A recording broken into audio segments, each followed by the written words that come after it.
Hi, Pontsho. How are you doing? Hi, Sylvia. I'm good, thanks, and you? I'm well, thanks, and yourself. So, for our conversations today, I really just want to firstly position myself, right, Hmm. in the context before we get started with the discussion. So, I specifically remember in 2015, I was a final year student. Mm. I was like at the last block. I was just like, oh God, I Just want this just to be need to done. push. I just need to push to get this degree and to get it just over and done with. So there was a bit of end-year fatigue. Also, because the light was now shining at the end of the tunnel, I was very hopeful as well. That's the kind of student I was. But so I used to come in very early in the morning, around 7-ish. I'd be on Mm. campus, whether the class is at 8 or 10, just to situate myself in the space. Yeah. So I remember on the 6th of October, it was a Tuesday. My first class that day was around 10 o'clock, right? But where I entered, I took the bus to campus. Yeah. The metro bus dropped me off at the main entrance, right? All I needed to do is just walk across the street and then walk into campus and go to the cafeteria and just sit for a bit. Mm. But that day, I walked across the street after getting off the bus and I just looked and there was just like students everywhere. And I was like, okay, what's going on? For weeks, I've been hearing murmurs about, oh, protest, oh, SRC. But we hear murmurs all the time about SRC protests coming or what's Yeah. going to happen. But like, I'm one of those students who are just like, I'm trying to finish. I'm here to finish. I don't want So anything else. my I eye just is want on to the finish. prize. And nothing ever really materialized in terms of it wasn't as dramatic before. Whenever we'd have student protests, I could be on campus and there were protests and I wouldn't even know. I'll just find out later on by a news insert. Say, oh, okay, there was protest on campus and I was there Yeah. today. You know, but this was different because I couldn't get in at the main entrance. Yeah. It was barricaded. Then I started walking around because I'm like, okay, if this one is closed, maybe the next entrance. And the next entrance was also closed. And then the next, and then the next. And then I was like, what's going on? Now I'm looking for familiar faces and I'm trying to find them. And in the moment, I was like, I realized I'm so out of tune with what's happening, Hmm. but I seem to have missed a big moment. I And hear you. something is coming. So that was Sylvia in 2015, October the 6th Yo. specifically. Wow. Take us back to where you were in 2015 October. Yo. So I I knew this was coming. Oh, I had murmurs. There were rumors that it was coming. There was nothing really concrete yet. And because I was a student journalist at the time for a publication known as the Daily Vox, and we had been reporting on a lot of the transformation issues, and just general, our focus and our news audience was university campuses across. Mm. So the night before, our WhatsApp group was very busy with, rumors that a shutdown was going to happen on campus. And those were not even the words. I think the word shutdown came afterwards, but like this idea that there was going to be a disruption on campus was happening. So woke up on Monday, I think it was a Monday, yeah. Um, and kind of like prepared for this. In fact, I didn't even take a bus to campus. I took an Uber because I Okay. wanted to get there slightly earlier before there was a lot of commotion. And certain gates were already, the main gate at Wits on Yale Road slash Empire, Yale Road was barricaded. The road on Empire was barricaded, and only the turnstiles, the walk-in turnstiles, were still unmanned here and there. But there were student activists making their way to those gates as well Mm. to kind of barricade them as well. So yeah, and it was just like, okay, what's going on? We start calling. In fact, I'm looking at my phone now because I even yesterday as I was preparing for this, I went through a lot of the images that I had on my phone, and one of the things was like makeshift placards written, "We have had enough," and yeah, it wasn't clear what was happening. But I remember also listening to the radio in the Uber to campus because I lived in Parktown, so I was Ubering to Bramfontein, and I think the news bulletin was talking about traffic. That Yes. there is a backlog in traffic in the Joburg area, and they're not quite sure why it's happening. So this, for me, the main the main public story while we were trying to get what is happening on the ground was that there was traffic Yes. that's been causing backlog. I'll never forget one of the traffic reports was like all the way to Melrose Arch, Wow. past the Kilani Bends.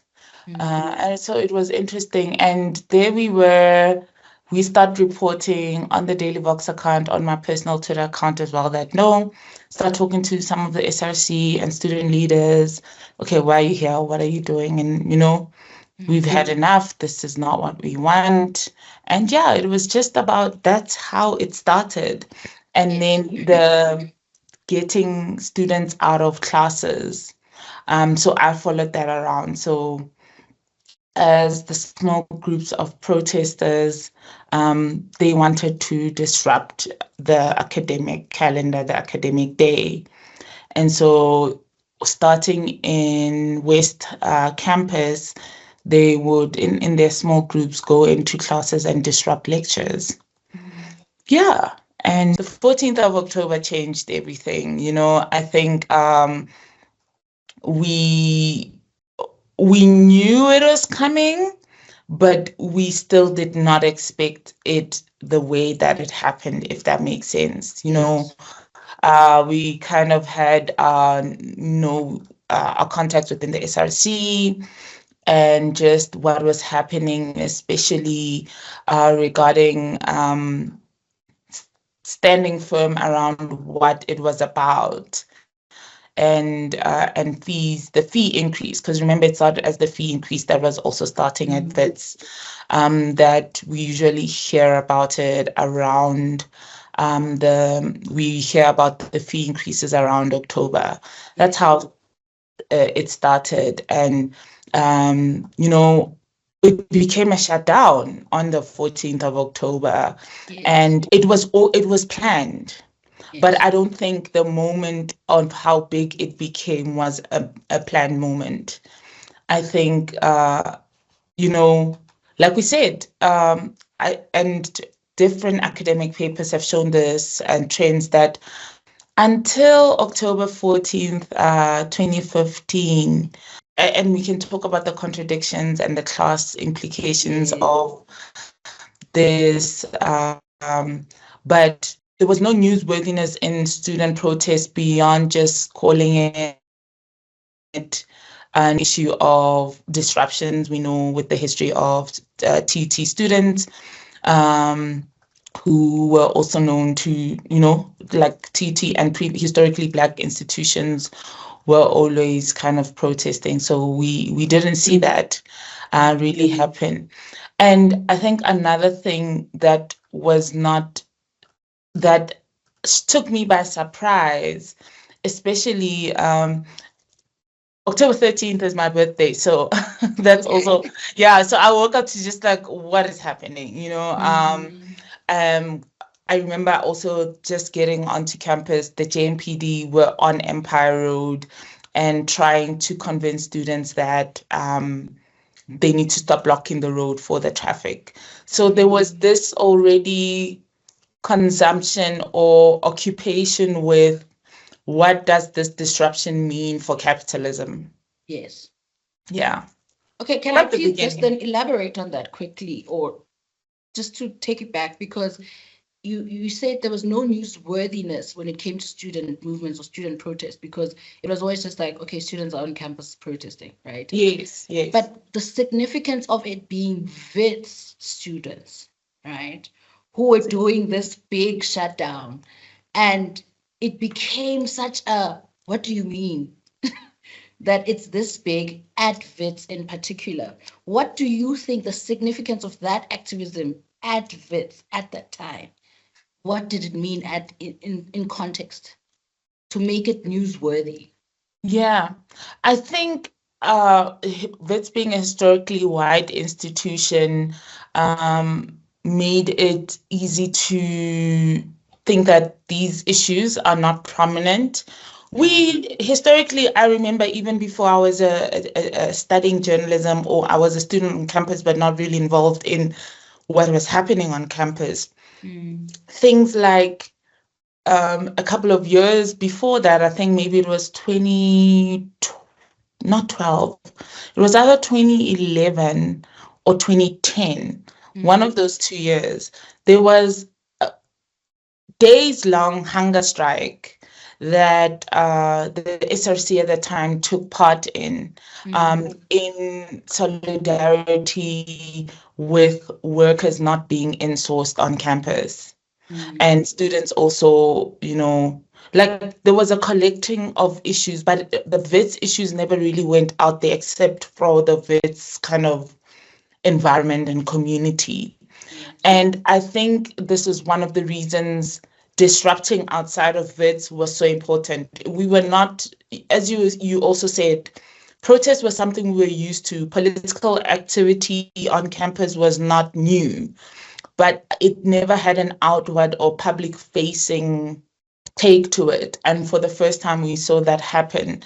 And this is because of the disruption in traffic. Yeah, actually. So from from political organizing, that was a brilliant move. To say I think with years of only getting attention internally, that disrupting the external environment is what is also going to help with this. That's how WITS shutdown happened. And to a point where even JMPD itself gave up on trying to get the students to stop barricading the entrances. It's the people you put at the forefront who play a role. And then I found as a media student as well at the time is the people who then are the faces reporting on the front line, right? And it was mostly females on the reporting side and also in the front line of the movement. The significance of having these female student leaders for you, why was it important? Because of how masculine and patriarchal politics can often be. And so to see, there were, I don't know what the gender disaggregation of the protests were, but there was a different kind of ethic that women, and even we can even say queer students brought into the movement, right? Beyond just the care work that happened, but in raising issues around gender disparity, patriarchy, the violence also, and also grounding the protests and the movement in lived experiences of students, and in the materiality of students being impacted and how they're impacted. It was also, and this is why, again, oh my gosh, we could talk for 3 hours just on what was happening at WITS. But also, if you think about even why there was #Mbokodo lead that came out of within WITS to talk about the patriarchy, to talk about the various ways in which gender oppression was happening within a movement that was supposed to be liberatory, is something that is important. And it reminded us that you can't fight for free education while ignoring the patriarchy. It didn't just challenge government, it didn't just challenge the university, but it challenged the toxic masculinities that existed within the movement itself. Yes. And that is the kind of leadership that requires bravery, and is what also led to an embracing of fees must fall as an intersectional movement to a certain degree. I love that you're saying is this is what led to the embracing thereof, because there was a softness in how we approached, I'm saying we, about how the movement was approached, just protesting. Every single time you looked, there was a female standing there who represented something, Yep. right? And who could say, my issue matters as well, right? And the allowance as well. Because I said, for me, I looked at the coverage more than anything because I was fascinated with the idea of, I was on Twitter, right?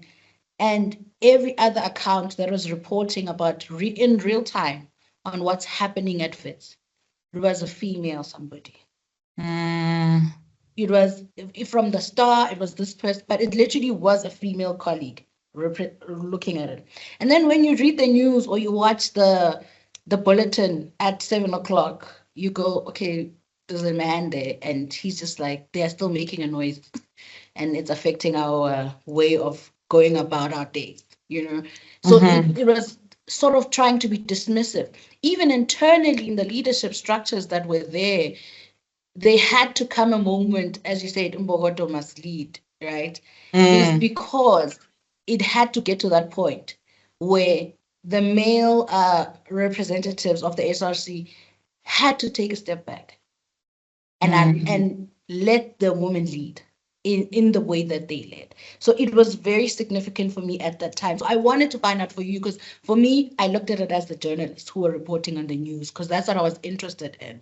For you, who was significant? I spent, I guess, in journalistic terms, you'd say embedded within the community, because I lived with like at some point lived with the student protests. I didn't, student protesters and occupiers. I didn't leave campus only to like take a shower.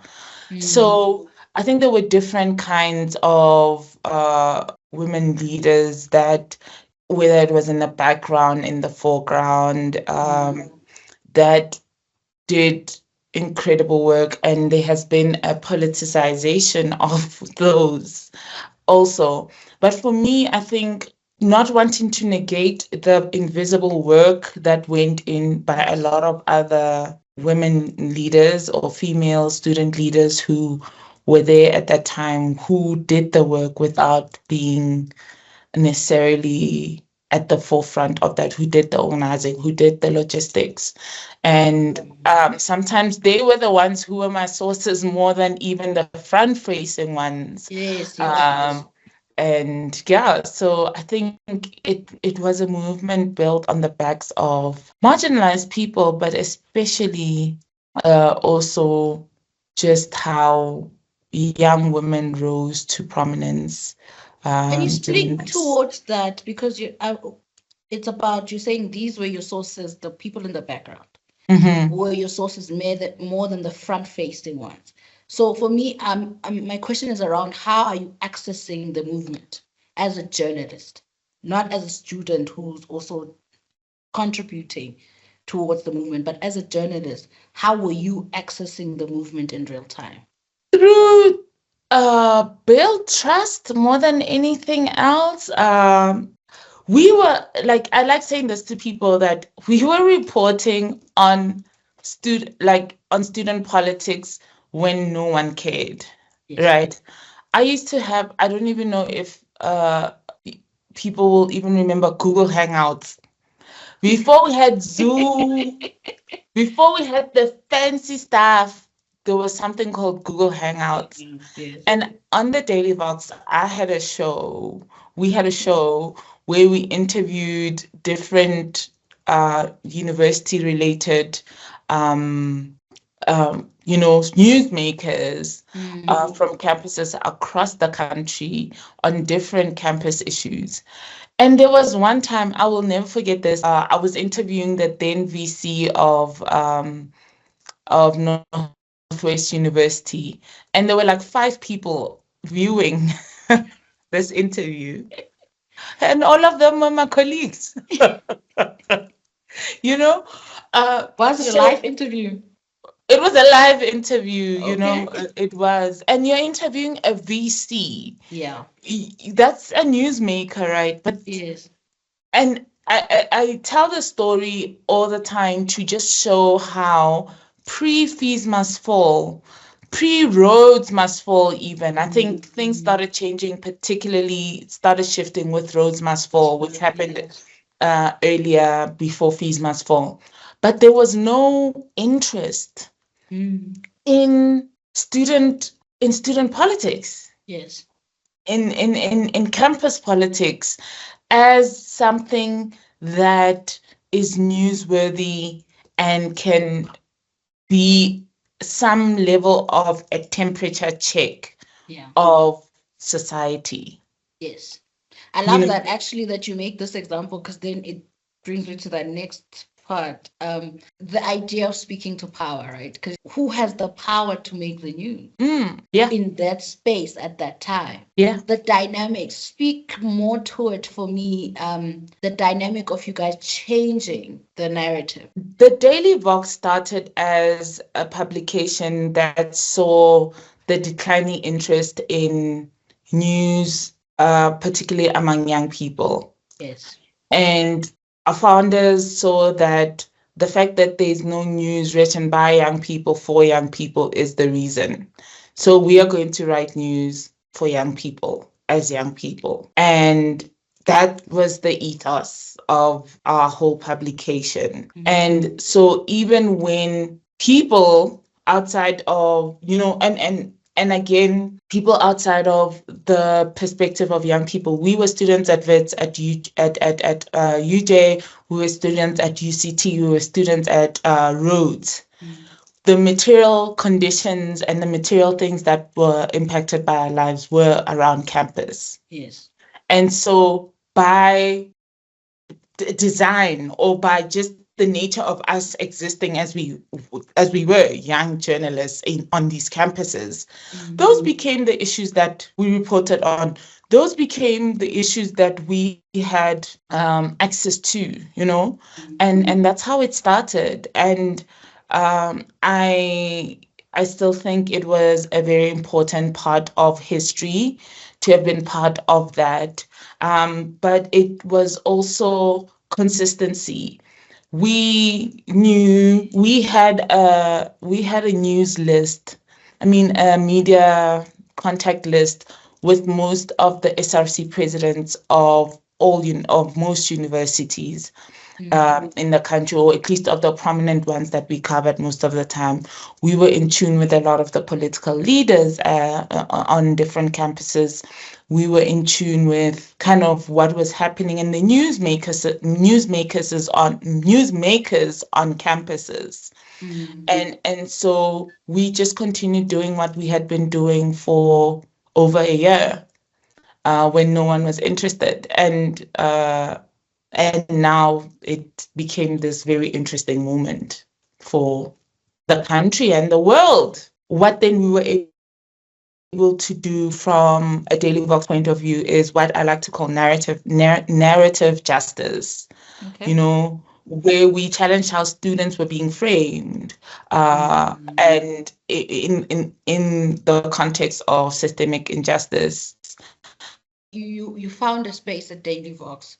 So the narrative justice, you were basically trying to find everybody's point to come to an agreement or to come to a story, and giving everybody fairness in how you represented them. Well, fairness. Yeah, I mean, fairness is what is fair, right? Or what is Well, objectivity? objective. Okay. We If I allow we you an opportunity, I'm being objective.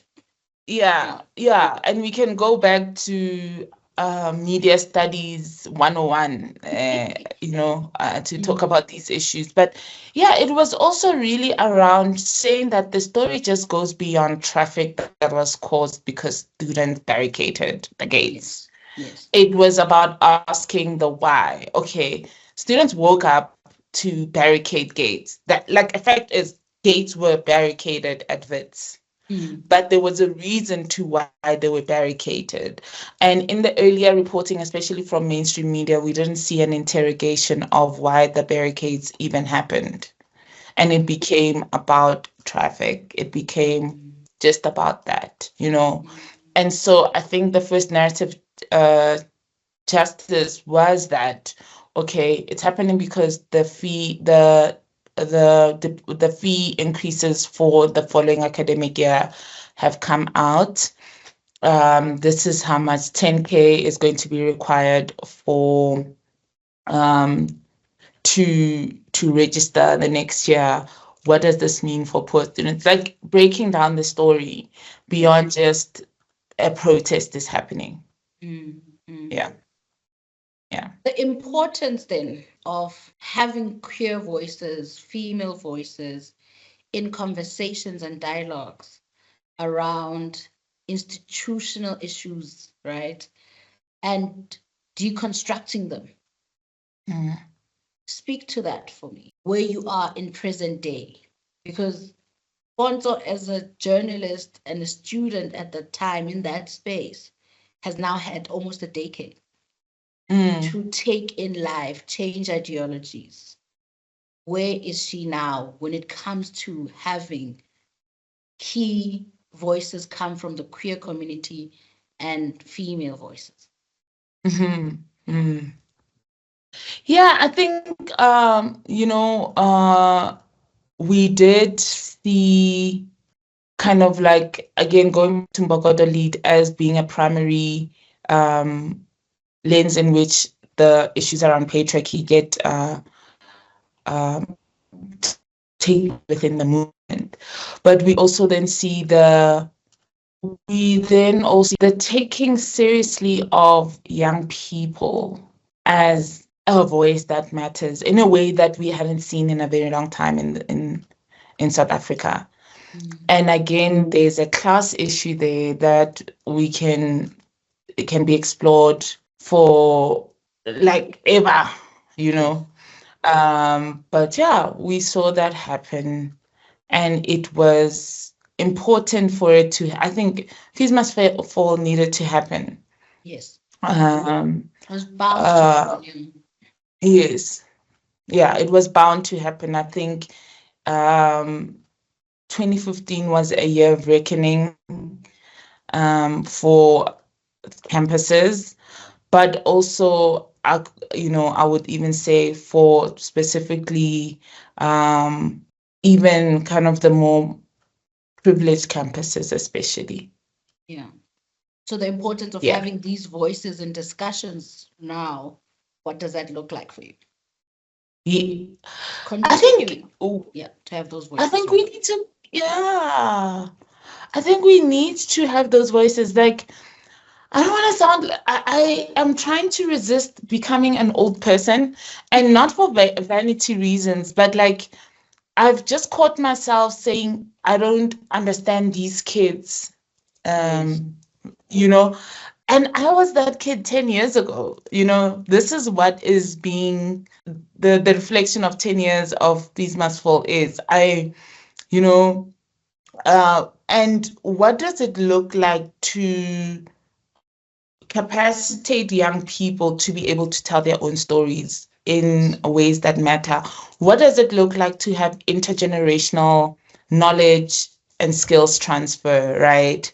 And I think that was one of the things that made the Daily Vox work. We had young-ish, older but young-ish experienced journalists paired up with people like me who were completely green. Yes. And there was a way of negotiating that space and I think on a societal level, we need an intergenerational dialogue Mm-hmm.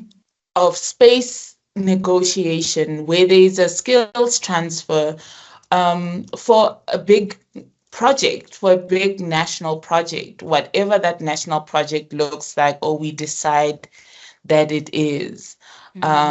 And I'm not seeing that happen as much as I would like to. My interest at that time was the coverage of the protest, because I could be in a room hearing what the student leaders are saying, and then I'd go online, and the traditional newsletters or news outlets were saying we are aggressive, and I'm looking at these people who are aggressive talking in soft tones in a room. I'm watching them do this, but the reporting was just saying other things because they were stuck in their own conventional ideas about what protests look like, right? News is just, the way we report news needs to change. Exactly. And it did. And it did. It really did, in a major way. Yeah. Because then I think it was a reckoning of South African media at the time. Yes.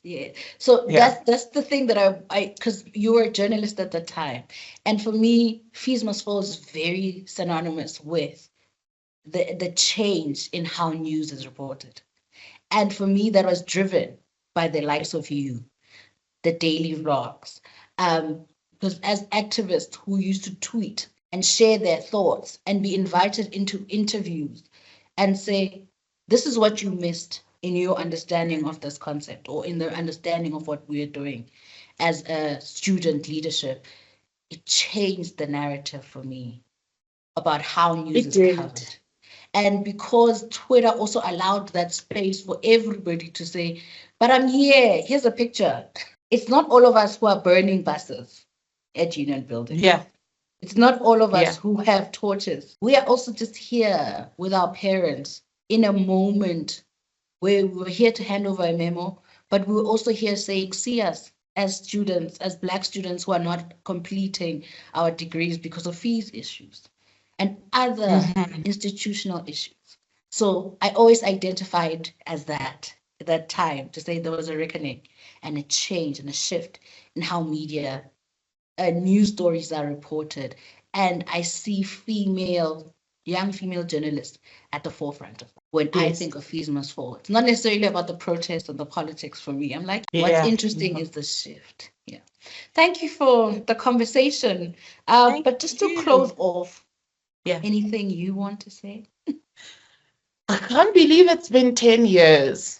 That's, I can't believe it's been 10 years of a changing in the media landscape. Because I remember, I think the next year, seeing mainstream media outlets report on SRC elections on campuses. I was like, what? You know, and when the red wave was happening across all campuses at the time. So it was really, I think a lot has changed for the good, for the worse, but we're here because Fees Must Fall happened.